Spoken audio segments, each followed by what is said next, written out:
BJP media நேயர்கள் அனைவருக்கும் வணக்கம். நான் சேகர். என் அன்பார்ந்த தமிழ் சொந்தங்களே, உங்களுக்கு எல்லாருக்கும் ஒரு கேள்வி கேட்குறேன். தயவு செஞ்சு உங்கள் மனசாட்சியை தொட்டு பார்த்து இந்த இதுக்கு பதில் சொல்லுங்கள். நமது பாரத திருநாட்டின் பாரத பிரதமர் திரு நரேந்திர மோடிஜி அவர்கள் எந்த நாட்டுக்கு போனாலும், எந்த நாட்டுக்கு போய் ஒரு பொதுக்கூட்டத்திலையோ எதில் போய் பேசினாலும் சரி, ஒரு மாநாட்டில் எங்கே போய் என்ன பேசினாலும் சரி, திருக்குறளோ இல்லை தமிழ் நூல்களில் ஏதோ ஒன்று காரணம் காட்டி தான் நிறைய இடத்துல திருக்குறள் சொல்லியிருக்கிறாரு. ஒரு சில இடத்துல யாதும் ஊரே யாவரும் கேளீர்னு நம்ம தமிழில் சொல்லி தான். ஏன்னா நம்ம தமிழ் மட்டும்தான் எல்லாத்துக்கும் எல்லா விதத்துக்கும் பொருந்துகிற மாதிரி நம்ம தமிழில் மட்டும்தான் நூல்கள் இருக்குது. ஸோ அதனால் எங்கே வேணாலும் நம்ம பாரத பிரதமர் நரேந்திர மோடிஜி அவர்கள் எங்கே வேணாலும் தமிழை பற்றி தான் பேசுகிறாரு, வைக்காரு. அப்போ இதனால் அங்கே நாட்டுக்காரர் இது என்ன மொழி என்ன இதுன்னு கேட்கும்போது தமிழ்னு சொல்லுவோம். அப்போ அந்த தமிழை கற்றுக்கிறோன்னா அவங்களுக்கு ஒரு ஆர்வம் வரும். அப்போ இதனால் தமிழ் மொழி வளருதா, இல்லை தமிழ்நாட்டிலே இருந்துக்கிட்டு நம்ம தமிழர்களையே ஆட்சி செஞ்சுக்கிட்டு தெலுங்கில் போய் பேசுனா? இப்போ ஒரு சமீபத்தில் சில நாட்களுக்கு முன்னால் ஐயா நமக்கு முதல்வராக இருக்கிற மு.க. ஸ்டாலின் அவர்கள் தெலுங்கில் பழமொழி சொன்னார். ஏற்கனவே டிஎம்கே காரனும் அதன் கூட்டணி கட்சிக்காரங்களும் அவருக்கு தொடையில் வரைக்கும் தட்டி விடுற வரைக்கும் வந்துட்டானுங்க. அப்போ இப்போ ஒரு தெலுங்கு மொழியில் பழமொழி சொல்லியிருக்காருனால ஐயா தெலுங்கில் இப்போ பேசினா தான் நமக்கு ஒரு நல்ல மதிப்பு வரும் அப்படின்னு சொல்லி ஒரு முட்டு கொடுக்கறதுக்காக எல்லாவனும் தெலுங்கு கற்றுக்குருவான். அவன் கூட கூட்டு போகிற ஒரு 10 பேரையும் தெலுங்கு பேசுகிறவனையாக கூட்டு போய் அவர்கிட்ட தெலுங்கில் பேச வச்சு நம்ம நல்ல பேர் எடுக்கணும்னு சொல்லி தெலுங்கை கற்றுக்க வைப்பான்.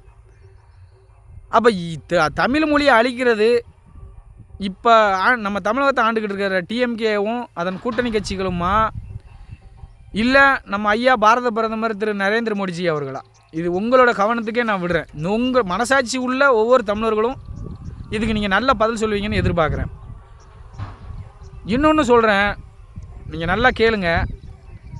இந்த டிஎம்கே அரசாங்கமும் காங்கிரஸ் அரசாங்கமும் நம்ம தமிழர்களுக்கு செஞ்ச கொடுமைன்னு சொல்லலாம், நய வஞ்சகமாக நம்மளை எவ்வளோ தூரம் இவங்க வீழ்த்தியிருக்காங்க, நம்மளுடைய உரிமைகளை எங்கெங்கெல்லாம் பறிச்சிருக்கிறாங்கன்னு சொல்லி சொல்கிறேன். நீங்களே நல்லா கேளுங்க. கச்சத்தீவை கொடுத்தது யார்? காங்கிரஸ் அரசாங்கம். அப்போ அம்மா இந்திரா காந்தி அம்மையார் பிரதமராக இருந்தாங்க. கூட்டணிகளை ஐயா கருணாநிதி அவர் இருந்தாங்க. தமிழகத்தை கருணாநிதி ஆட்சி பண்ணார். ஆனால் அப்பவும் இந்த பாரதிய ஜனதா கட்சி நம்ம முன்னாள் பாரத பிரதமர் திரு அடல் பிகாரி வாஜ்பாய் அவர்கள் கச்சத்தீவை இலங்கைக்கு கொடுத்தோம்னா தமிழக மீனவர்கள் பயங்கரமாக வைப்பாங்க. அதனால் நீங்கள் கச்சத்தீவை இப்படி ஒரு தலைபட்சமாக கொடுக்கக்கூடாதுன்னு சொல்லி நாடாளுமன்றத்திலையும் பாராளுமன்றத்திலையும் ஐயா வாஜ்பாய் அவர்கள் எவ்வளோ தூரம் போராட முடியுமோ அவ்வளோ தூரம் போராடினார். அப்புறம் 2009 நம்ம தொப்புள் கொடி உறவான ஈழத் தமிழர்களை 1.5 லட்சம் தமிழர்களை கொன்று குவிச்சாங்க. அப்போ யார்? கொஞ்சம் நல்லா யோசிச்சு பாருங்கள். அப்போ ஆட்சியில் இருந்தது யார்? காங்கிரஸும் இந்த டிஎம்கேயும் தான் கூட்டணி கட்சியில் இருந்தாங்க.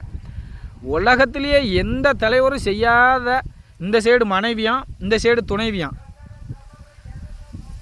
மனைவியும் துணைவியும் பக்கத்தில் வச்சுக்கிட்டு உண்ணாவிரதம் இருந்தார். எத்தனை மணிக்கு? 11 மணிக்கு உண்ணாவிரதம் இருந்தார். 3 மணிக்கு உண்ணாவிரதத்தை முடிச்சுக்கிட்டார். ஏன்னா நம்ம கட்டுமரம் தான். முன்னாள் நம்ம முதலமைச்சர் ஐயா கருணாநிதி அவர்கள் தான்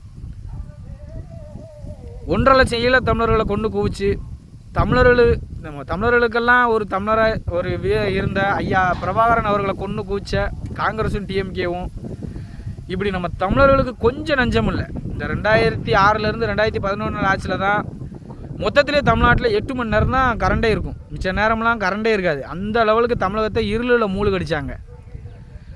இப்படி இருக்கிற டிஎம்கே அரசாங்கம் எப்படி தமிழை வளர்க்கும்னு நம்மெல்லாம் நீங்கள் அவங்களுக்கு ஓட்டு போடுறீங்க, அவங்களுக்கு சப்போர்ட் பண்ணுறாங்கன்னே தெரியல. உண்மையிலேயே ரொம்ப வருத்தமாக இருக்குது. நம்ம இன்னும் எவ்வளோ காலத்துக்கு தான் இவங்க சொல்கிற பொய்யெல்லாம் நீங்கள் நம்பிக்கிட்டு இருக்க போகிறீங்கன்னே தெரியல. அப்போ இருந்து இப்போ வரைக்கும் தமிழர்களுக்கு ஒரு பிரச்சனை முந்தி கொண்டு வர்றது பாரதிய ஜனதா கட்சியும் அதன் தலைவர்கள் மட்டும்தான். அதில் நான் இப்போ இந்த சொன்ன உதாரணத்தை வச்சு நீங்கள் நல்லா தெரிஞ்சுக்கலாம்.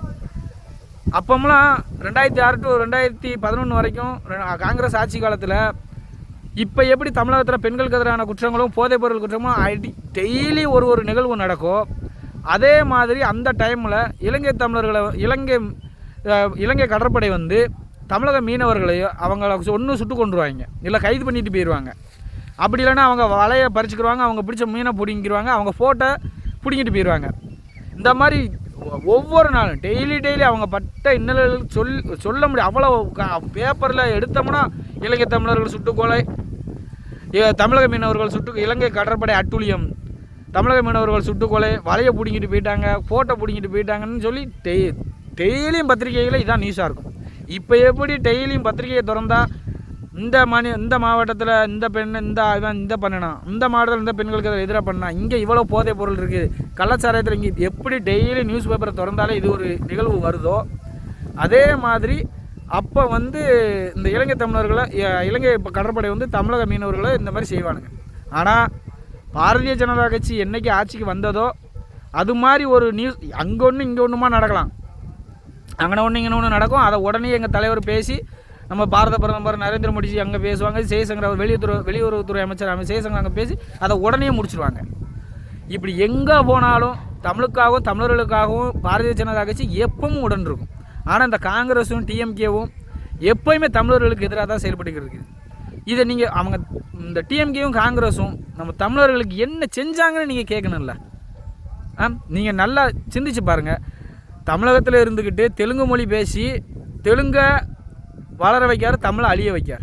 ஆனால் ஒரு பாரத பிரதமர் தமிழுக்கும் அவருக்கும் சம்மந்தமே இல்லை. ஆனால் எந்த நாட்டுக்கு போனாலும் தமிழை பற்றியும் தமிழோட பெருமையை பற்றி எங்கே வேணாலும் பேசிட்டு வர்றாரு. அப்போ தமிழை அழிக்கிறது யார்? டிஎம்கேவும் காங்கிரஸுமா பாரதிய ஜனதா கட்சியா? தமிழர்களே, நம்ம தமிழர்களுக்குன்னு தனி அறிவு இருக்குது, வீரம் இருக்குது, எல்லாமே இருக்குது.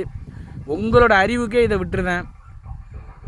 தயவு செஞ்சு தமிழர்களுக்காக பாரதிய ஜனதா கட்சி இருக்குதா இல்லை டிஎம்கேவும் காங்கிரஸ் இருக்கான்னு நீங்களே நல்லா சிந்திச்சு பார்த்து வருகிற 2026 இவங்களுக்கு நீங்கள் திரும்ப இவங்களை உண்டு பண்ணிங்கன்னா நம்ம தமிழை அழிச்சிருவாங்க, கண்டிப்பாக அழிச்சிருவாங்க.